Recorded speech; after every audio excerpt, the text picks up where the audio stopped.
to Jeremy Paxman and pick up some of these points that have been made at this table, very interestingly, about why Labour may have lost. Jeremy. Thank you, David. Well, the issue we propose to explore, first of all, is the question of how much of a factor Labour's defence policy was in their failing to win.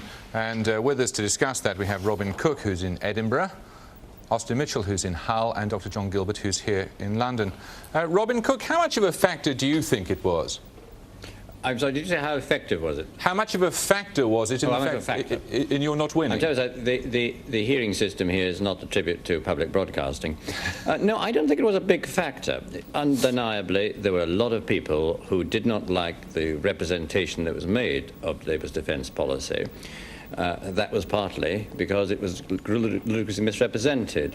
When you did get people who said they didn't care for defence policy, and when you did discuss it with them, you found there was a wide measure of common agreement. There was an agreement, for instance, that it is ludicrous for Britain, 11th poorest member of NATO, to be spending £10,000 million buying Trident. It's not a question of keeping Trident. We've still got to pay for the thing.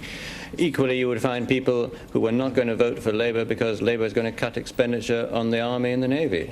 As a matter of fact, Labour's policy is to spend more on the Army and the Navy. The only party that was promising to cut expenditure on the Army and the Navy was Mrs Thatcher and the Conservatives, nor that they could buy the Trident missiles. So when you actually got down to discussing it with them, there was a wide measure of common agreement.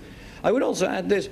Defence was not a big issue on the doorstep in spontaneous terms. People were not raising it as a major matter of concern to them. They were indeed talking about jobs, about health, about education. And I would agree with the point that was made about unemployment earlier and say that I don't think we were successful in getting across that we had a clear programme for tackling jobs. Yeah, right to the very end, most people believed it couldn't be done. Can you hear me, Robin Cook? Can we come to the question of unemployment in a second? Let's just stick with this matter of defence. Austin Mitchell, was that your experience, that it was misunderstood? Well, I think it was misunderstood. Defence was an issue. It didn't help us, but it certainly was by no means as bad as 1983. And I think it was an issue really among an older generation of people who'd been through a war, who misunderstood the policy. Once explained on the doorstep that it meant stronger conventional defence, not putting all our eggs in the nuclear basket, they began to nod assent. But it was difficult to go around and do that to 69,000 people. So I think probably it was an influence, but a marginal one. And it was a thing that people who were not going to vote Labour anyway, who were drifting away from the party for other reasons, perhaps because they were doing nicely, thank you, in Mrs Thatcher's Britain, were using as a kind of cover-all reason to disguise the change. But you yourself said, if I quote you correctly, in an article last year in the New Statesman, that the nation knows that to give up nuclear weapons with no quid pro quo is naive.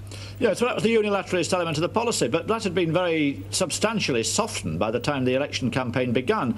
And let's get it in perspective. Defence was not a major issue. As I said, it was used by an older generation and people who were not going to vote Labour anyway. We're looking round for reasons now why Labour lost an election that in a sense it was predestined to lose, because the government had such an impregnable majority that it was difficult to bring it down in one step. And secondly, Mrs Thatcher had a brief window of opportunity which won't last, which she seized.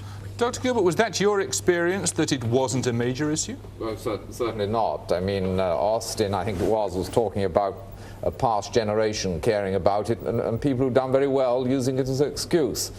I recall most vividly canvassing a young woman of 20 whose whole family were Labour, whose sister was one of my best workers in one of the most deprived areas of Dudley, was very inarticulate about it. And finally, I got it out of her without leading her at all what she was worried about.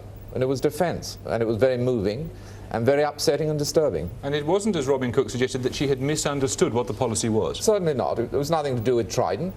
People weren't talking about Trident. Robin Cook is wrong. They were talking about what the Labour Party was going to do, what the Labour Party was going to do to our defences. Robin Cook?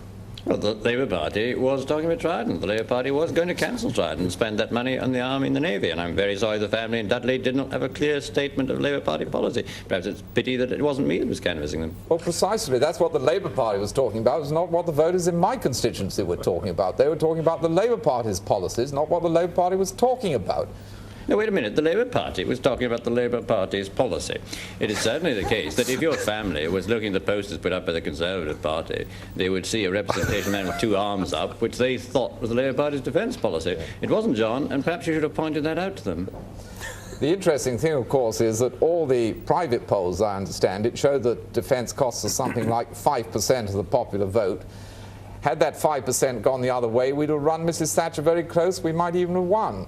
And the consequence of that is there are people in my constituency who are suffering from hip ailments, who have to pay £1,800 to go into a hospital, who can't get access to kidney machines, who need eye operations because the Labour Party is obsessed with its nuclear policy. It's a great tragedy. No, I think there are three responses. I think that's wrong. I disagree, let's I disagree totally with that. It was a background noise issue. It was one of those kind of muttering issues in the background. It was a grumbling appendix, perhaps, but it wasn't the obstacle between us and victory. It was just part of a process of complaint, but it didn't really hold us back. Well, how do you explain then, Austin Mitchell, that people didn't vote for a party which proposed to build more hospitals, spend more on schools and to cut unemployment?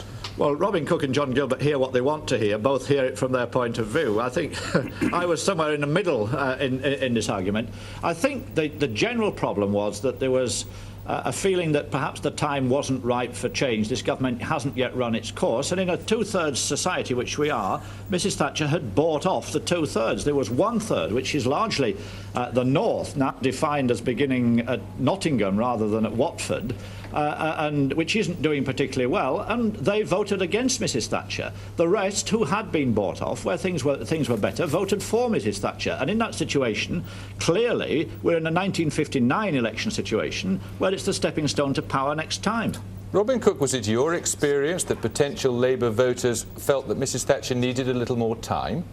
It was very difficult to find such voters in Scotland, where we have had a massive rise in the Labour vote and in the number of Labour MPs. And if I may just rub the point in, Scotland is, of course, the place stuffed with Polaris and Trident, and you will not now find a Conservative MP within miles of the place represented by those missiles.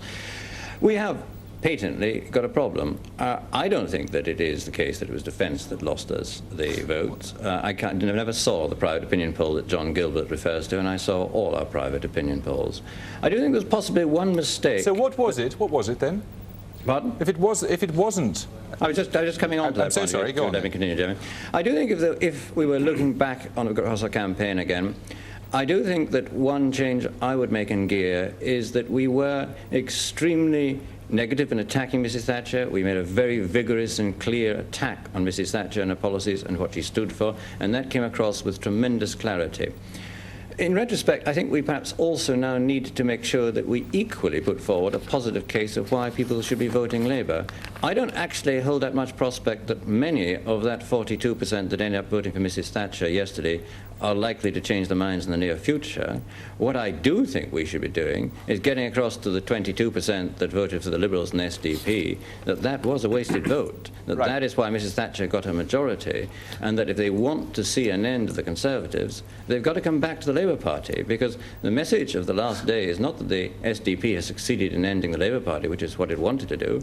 We've now seen the SDP off. They are clearly a gang of one, not a gang of four. Well, those people who went over them have got to come back to us if they want to see Mrs. Thatcher out. Thank you very much. Well, we have here in the studio Rosie Barnes from the SDP. Does that argument make sense to you? No, it doesn't. It was very clear in Greenwich that a large majority of the electorate were anti-Conservative and anti-Margaret Thatcher, but they weren't happy with the Labour Party proposals in several key areas. Defence was think that the Labour Party could create the prosperity and the wealth it was planning to spend, and the trade union issue was another factor. We also have the hard left in London, which is another important consideration there. But it was very clear that people were very uneasy about the Labour Party as an alternative. Also here at the moment is Norman Lamont. Your experience when you were out canvassing, was defence one of the main reasons people said they were going to vote Conservative? Yes, certainly. I met a lot of voters who mentioned it. I think it's possible, as Austin Mitchell said, that it was in the background in a lot of people's minds. But although it was in the background, it symbolised the unfitness of the Labour Party to govern. People just thought, well, this may not be the first concern on my mind, but if a party really believes something as stupid and as silly as that, it really isn't fit to govern. And I think it symbolised the Labour Party in that way. I'm told that we must leave it. Back to you, David. Thank you very much, Jeremy. Well,